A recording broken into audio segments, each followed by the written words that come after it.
साथीहरू अब हुँदा हुँदा गाडीको एडलाई पनि छोड्नु भएन है। ल अब यो भिडियो हेरौँ अनि यसको फनी कमेन्ट्सतिर लागौँ है त।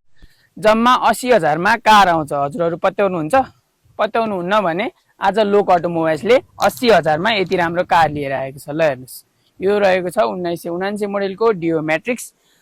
यसको अप्सन पनि छ है। फेरि 80,000 को कारमा अप्सन छैन भन्नु होला, तर यसमा दुईटा पावर विन्डो पनि हामीले हालेका छौँ भने अहिले चाहिँ यो रुको जरा सबर करो। ओह्रालोमा मजाले कुराउनुहोस्, उकालोमा अर्को गाडी बोलाएर तान्नुहोस्। घरसम्म पुग्छ sir? Good question, you are a good question. आफै चल्छ कि धकेल्नु पर्छ? गाडी सँगसँगै 3 जना हेल्पर पनि राख्नुपर्छ ठेल्नलाई। के हो? तिमीले चलाएर स्याङ्दोसम्म ल्याइदिनु, म 85,000 र टन्न लोकल कुखुराको मासुसँग कोदोको लोकल सुप खुवाएर पठाउँछु। गाइस, तपाईहरुलाई मेरो भिडियो मन परेको भए लाइक, कमेन्ट अनि फलो गर्न नबिर्सिनु होला है।